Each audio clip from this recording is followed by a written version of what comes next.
You're welcome to our second all celebration service here at Jesus House, Dallas. And this morning we're going to start the first of a 7-part sermon series. And like you saw just moments ago on the screen, we're looking at what we have titled the 7 deadly sins. Amen? Now, sometime in January of this year, around the 15th to be exact, a picture. Praise the name of the Lord. Can you all hear me? Right. A picture of Bill Gates was posted, I think, on Facebook, or I'm not sure. Then it went viral.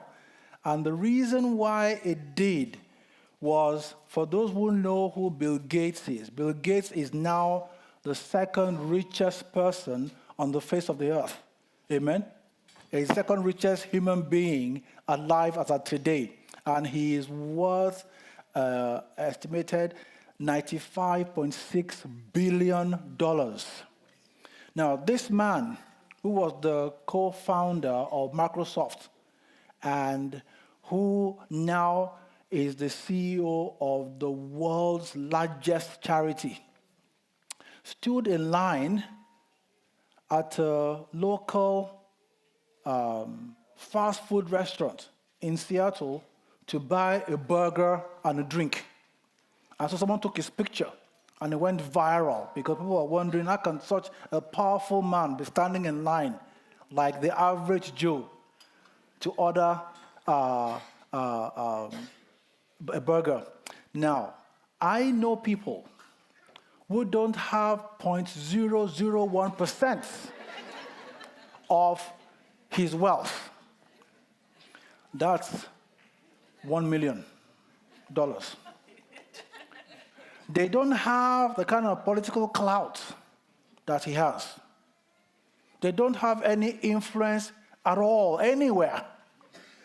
But the mere idea of standing in line in public for them is offensive. Amen? So just imagine that picture for a minute. Of course, I was enthralled by this whole thing, and I also then send my own comments, so to speak. Now, I want to preface today's sermon by asserting that whether you are 6 feet tall and very handsome, and you're on stage right now speaking, or you are not, you are made in God's image. Amen? Whether you have a high IQ of 160, like Einstein, or you have something south of 50, you are still made in God's own image. Amen? God didn't make Einstein on a good day and made you on a bad day. Praise the name of the Lord. Am I making sense? Some of our characteristics as human beings are baked into our DNA, and there's nothing you can do about it. But you are made in God's image and in His likeness, and you were not an afterthought or a mistake. Amen. Praise the name of the Lord. Hallelujah. Now, that's why for me personally, I thank God for the scripture that is contained in Exodus chapter 9, verse 11, that says, the race is not to the swift, nor the battle to the strong, nor bread to the wise, nor riches to men of understanding, nor favor to men of skill, but time and chance happens to them all. Hallelujah. If I was you, I'll get excited. Praise the name of the Lord. Hallelujah. So today, we are looking at the deadly sin that's called pride. Pride. And to give you, or before I can define this, I want to put this in context and share a story that's contained in scriptures. In Isaiah 14, verses 12 through 14, we read. Now, let me put it this way. There were 3 great angels that God made, and the other legions of angels report to these 3 as well. One is called Angel Michael. One is called Angel Gabriel, and the third is called Angel Lucifer. Now, Lucifer was so beautiful to behold, and he led worship in heaven. And with the passing of time, Lucifer began to believe his own press about himself. And before you know it, this is what happened to him. From verse 12, it says, "How you are falling from heaven, O Lucifer, son of the morning. How you are cut down to the ground, you will weaken the nations. For you have said in your heart, I will ascend into heaven. I will exalt my throne above the stars of God. I will also sit on the mount of the congregation on the farther side of the north. I will ascend above the heights of the cloud. I will be like the Most High, and God will not have any of it." And he was cast out almost immediately. God did not hesitate. You'll find out why in a minute. Praise the name of the Lord. So from this scripture, let me give us a working definition of pride. Number one, pride is appropriating to yourself God's glory. Amen? Pride is appropriating to yourself what is due to God only, which is his glory.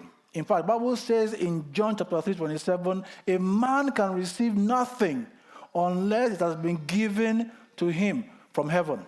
Settle that in your mind. Amen? Number two, so I said first thing, pride is appropriating to myself or to oneself what belongs to God.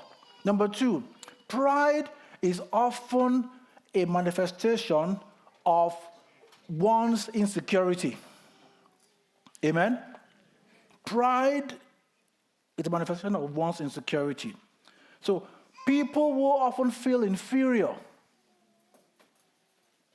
look for external things or perhaps an endowment to complement or make up for their inferiority complex.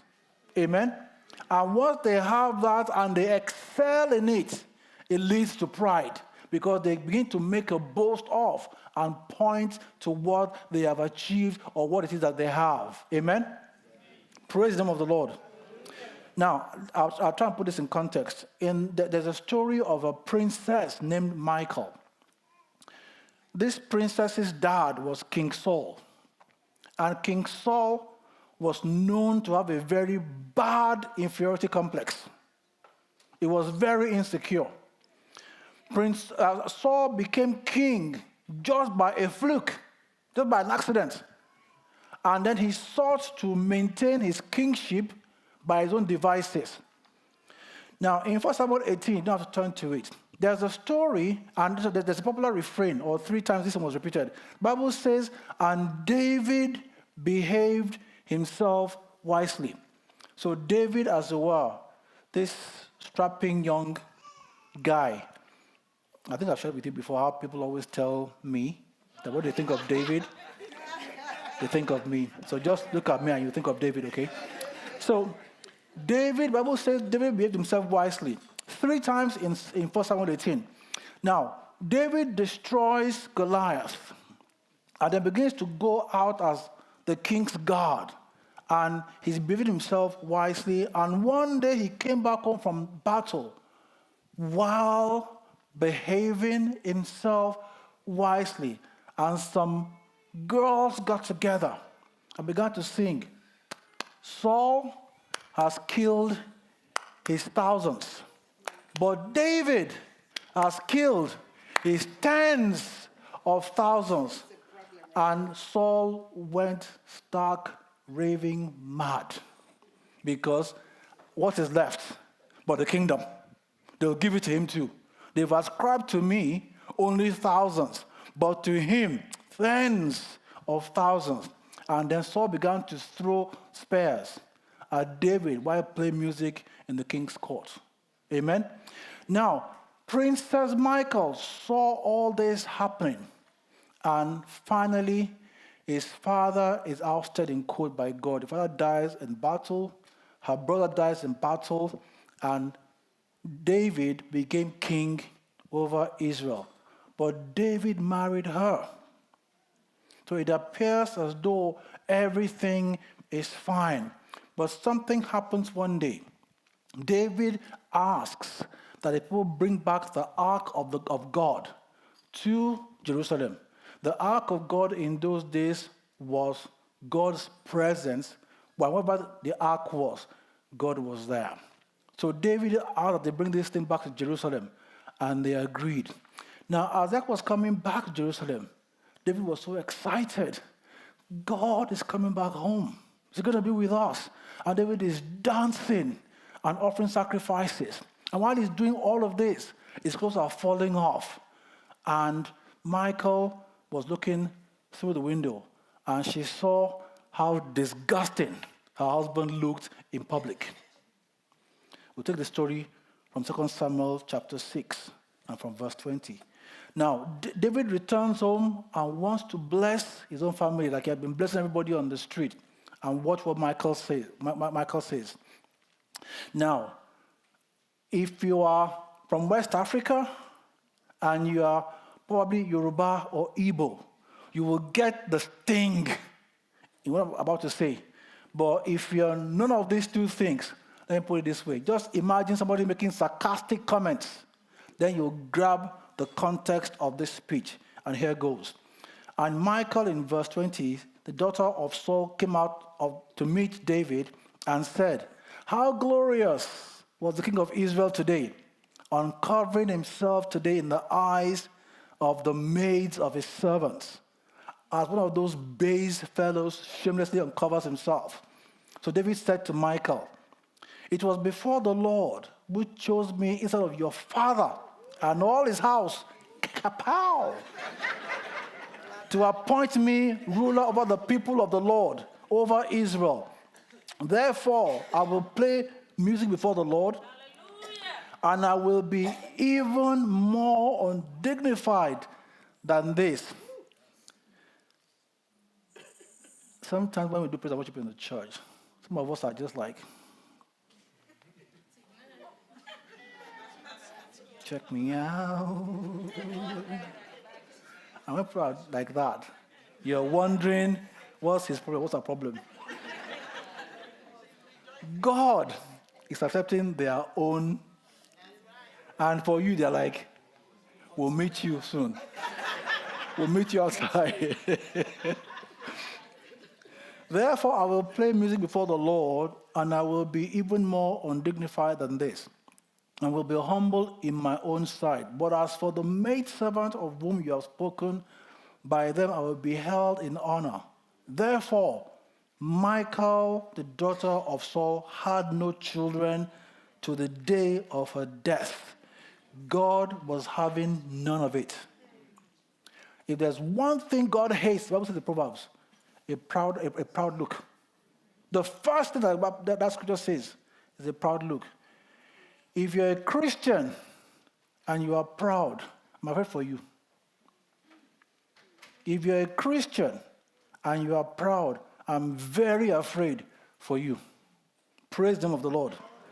Now, let's understand what then happened or what God did when we just looked at the story of Michal or Princess or Queen Michal. Let's now look at the story of Lucifer when Lucifer began to try to ascend, as it were, or be all that he purposed to be in his heart. And here's the consequence of pride. Why we say pride is deadly. And this is seen in Ezekiel 28 and from verses 14 through 19. 14 says, "You are the anointed cherub who covers. I established you. You were on the holy mountain of God. You walked back and forth in the midst of fiery stones." So you had access to the Holy of Holies. You are the balm. Watch this. "You are perfect in your ways from the day you were created, till iniquity was found in you. By the abundance of your trading, you became filled with violence within, and you sinned. Therefore, I cast you as a profane thing out of the mountain of God, and I destroyed you, O covering cherub. From the midst of the fiery stones, your heart was lifted up because of your beauty. You corrupted your wisdom for the sake of your splendor. I cast you to the ground and laid you before kings that they might gaze at you. You defiled your sanctuary by the multitude of your iniquities and by the iniquity of your trading. Therefore, I brought fire from your midst. It devoured you, and I turned you to ashes upon the earth in the sight of all who saw you. All who knew you among the people are astonished at you. You have become a horror and shall be no more forever. Let me tell you what happens with God when there's pride involved. The Bible says in James 4, but he gives more grace to the humble. Therefore, he says, God resists the proud, but gives grace to the humble. God doesn't stand or ignore you. God doesn't stand against you. He stands in battle against you when you're proud.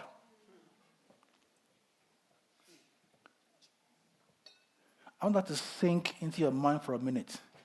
God doesn't say, oh, let's leave him or her alone because he's proud. It doesn't say, oh, no, let's just shield him because he's proud. He stands in battle and fights against you because you're proud. So I say to you again, if you're a Christian and you're proud, I'm very afraid for you. How do you overcome pride? What can I do if I realize that I have pride in me? Remember earlier, no, I'll get to it in a minute. How do you overcome pride? I want to start from the very beginning of this, from the very elementary stage. I want to speak to every parent, every aunt, every uncle, every grandparent in the house this morning. I want you to hear me very good. Please, learn how to give your son, your daughter, your niece, your nephew, or your grandchild a healthy sense of self-worth by showing them the love of God, the unconditional love of God. Don't affirm them by their performance. Hallelujah. Did you hear that? Yes.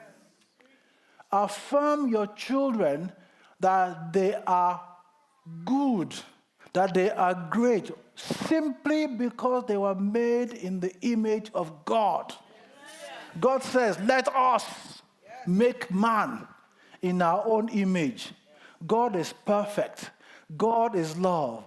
And whether you are tall, you are short, you are big, or you're small, you are the express image of God. Hallelujah. Amen. Your performance does not make you any more God than you are. Amen? Now, the consequence of those things is that when you begin to affirm a child that John came first in class, but you came third, does he have two heads? That child begins to learn that the only way I get affirmed is by my performance. I must be first. I have to be the top, lest I am nothing. If that child then comes third or fourth, they've already told themselves that I'm a failure. You don't have to try. All right. Here is where it gets dangerous. That kid grows up and learns that all is fair in love and war. I know of two people who are fighting over a girl in college, and one guy won or got the prize. The other guy got packets of sugar and emptied it into the other guy's fuel tank to destroy his car. I know of two people where, because, again, the same scenario, but because one guy won, the other guy got his friends, and they almost choked this guy to death over. Because you have learned that if I don't come first, nothing else will do. Does that make sense? So many of us are 35-year-old babies who have a foolish mindset that if I don't win, there's hell to pay. Praise the name of the Lord. Watch this. Pride goes before destruction, Proverbs 16:18. And a haughty spirit before a fall. Better to be of a humble spirit with the lowly than to divide the spoils of the proud. Number two, let me go back. Number one, give your children a healthy sense of self by demonstrating to them God's unconditional love. Don't give them value based on their performance. There's always somebody that will be better than this child. Given, that's a guarantee. Number two, God made you and equipped you for your life. Look above for validation, not across. Amen? For the sake of time, I'll move on. You can read Matthew chapter 25, 24 and 25 at your spare time. Number two, again, God made you and equipped you for life. Look above for validation, not across. Number three, you and I have a ministry of reconciliation. Serve others. This whole thing wasn't about you amassing anything, but it was for you to serve others with it. You have a ministry of reconciliation. Hey! Let me say this. The key to your reward, okay, is in your service. And your reward is more service. All right. Amen. The key to your reward is in your service, and your reward is more service. Because when you realize that all of you need me, and I'm fulfilling my purpose by serving all of you, I am most fulfilled and rewarded. Amen. Well, notice, the people that are most fulfilled are those that make a difference, wherever they are. This whole thing is about other people. Someone put it this way. No, I think it was, I forget his name, the guy on leadership, Maxwell. With one tiny exception, this whole world is filled with other people.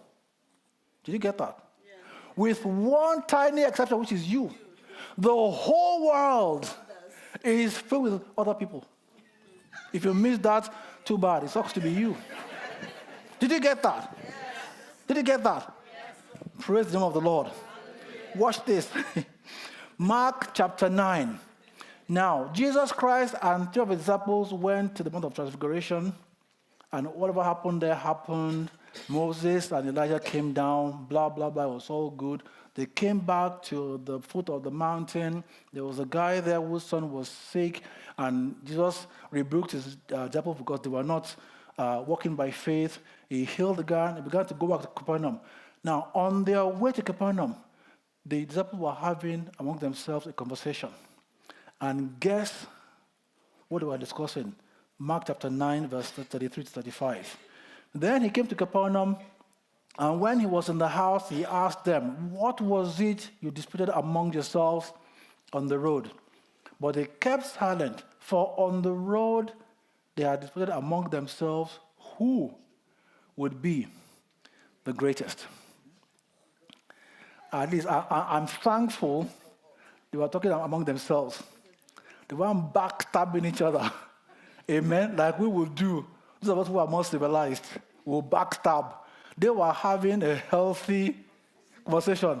I am better than you because it's closer to me, blah, blah, blah, blah, blah. Watch this. But they kept silent, for on the road they had disputed among themselves who would be the greatest. In 35, and he sat down, called the 12, and said to them, "If anyone desires to be first, he shall be last of all and servant of all." Boom, boom, boom. That's a knockout punch. Amen?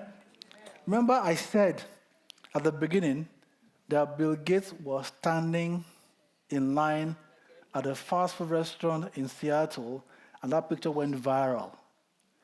Now, I know people, when they go and stand in line, they will take their own picture, like a selfie, and then call my PA. Take this picture, go and post it on my online account, and then write in there, take my bio, and just summarize it and add it to it. So the guy is writing, here's Joe Blog.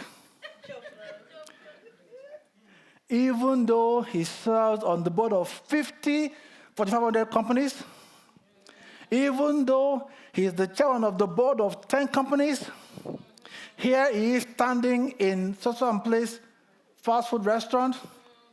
Even though he came from a humble background and he has achieved so much, in case you didn't get it, he has this.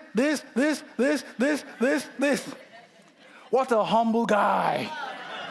Stand. So that while you are reading my resume, you are getting a sense of my importance. So you know how humble I am being right now. And don't get it twisted. I am humble. Recognize. Hey. Did you get that? So I need to know that I'm humble. And so in my humility, not humility, in my humility, you can see that, come on now, that ground should be to be sacred and consecrated and worshipped. As you put the mark there, Taiwo was here. Boom. Praise the name of the Lord. Hallelujah. Number one, I said, give your children a healthy sense of self through God's love. Number two, understand that God made you and He equipped you for what He's called you to do. So find your validation from above, not from other men. Number three, you and I have a ministry of reconciliation. And number four, know that the resources and the skills that you have are an indication and the scope of your assignment, not your ranking amongst men. Hallelujah. Did you get that? Yes. Understand that your skill set, everything you have, is only an indication of what you are called to do for Him, not your ranking amongst men. So even though I'm 6 feet in my dreams, and the catch of catches, okay? Even though you can see my swag, I understand that my swag was from God, because I look like my dad. Amen? And so I should be humble enough to understand that whatever I have should never take me to a place of being prideful, but in a constant state of awe and worship. That it pleases God to use me for this assignment or that assignment. Amen? God says it this way in Isaiah 42. I am the Lord. That is my name, my glory. I will not give to another my praise to carved images. God will not stand for pride. It won't stand for it. It's not an Old Testament issue or New Testament issue. God does not do pride, period. He doesn't do it. Watch this. 2 Corinthians chapter 12, verses 7 and 9. I'm going to close with this one. 2 Corinthians chapter 12, verses 7 and 9. Apostle Paul was forced, because as he went around on his missionary journey, he was forced to defend his ministry and have to share of his experiences with God. So he was speaking out of this sense of awe. He was speaking about his own experiences as in the third person. So he says, I know a man who, whether in the spirit nor in the flesh, this guy went to the third heavens. I know a man, whether in the spirit or in the flesh, he did blah, blah, blah. And then here's the funny thing in verse 7. He says this, and lest I should be exalted, lest I should be exalted above measure by the abundance of the revelations. A thorn in the flesh was given to me, a messenger of Satan to put me in check. They told him, Paul, you better check yourself before you. Did you get that? Okay. So a thorn was given, a thorn in the flesh was given to me, messenger of Satan to buffet me, lest I be exalted above measure. He says, and 3 times, concerning this thing, I pleaded with the Lord 3 times that it might depart from me. And he said to me, my grace is sufficient for you, for my strength is made perfect in weakness. When you look in the mirror, do you see a deformity? Do you see a flawed human being staring back at you? In your weakness, God's strength is made perfect. When you look in the mirror, do you see your handicaps? People have even abused you. They've told you or they've named you by your handicap. And they've told you you're not worth diddly squat. Know for a fact that in your weakness, God's strength is made manifest. Because he wants to get the glory in your life, they need you in that place of humility. Amen? Lest you become full of yourself, like Satan did, and then they threw him out. God loves you and I so much, he will not take away that thing that you're crying about, because they need you to remain a vessel in the master's hand. Amen? Amen? Therefore, most gladly, I'll rather boast in my infirmities, that the power of Christ may rest upon me. At the beginning, I was talking about Bill Gates, and I'm not sure, I don't know this man, I don't know if he's a Christian, I have no clue about who he is, but having arrived at $95.6 billion, he came to himself and took everything and turned it over to a charity, so that charity can be used to solve human problems. Amen? All that money he gave to a charity so he can solve human problems. Like I told you, I know people who don't have diddly squat, but they are so full of themselves, it is almost beyond belief. There's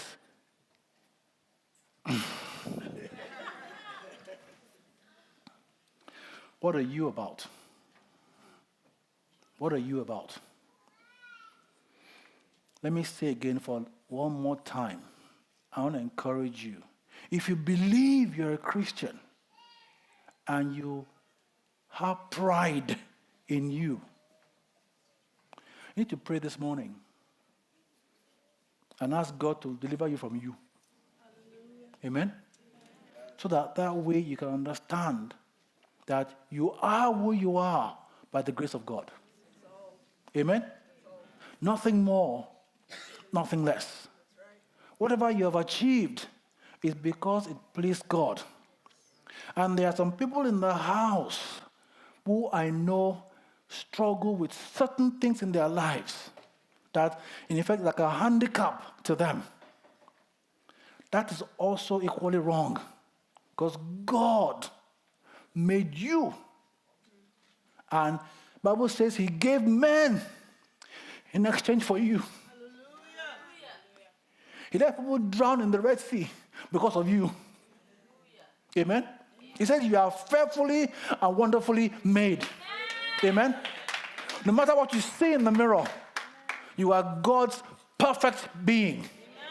You are the epitome of God's creation. You are his masterpiece. Don't get it twisted. Praise the name of the Lord. Let us pray.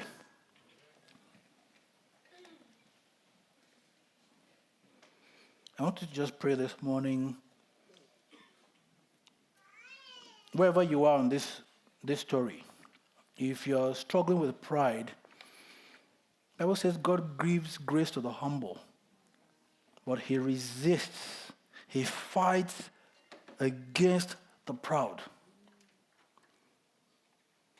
But if you are so broken because the world has told you that you are nothing, they have judged you, all you've got to do is look at magazines.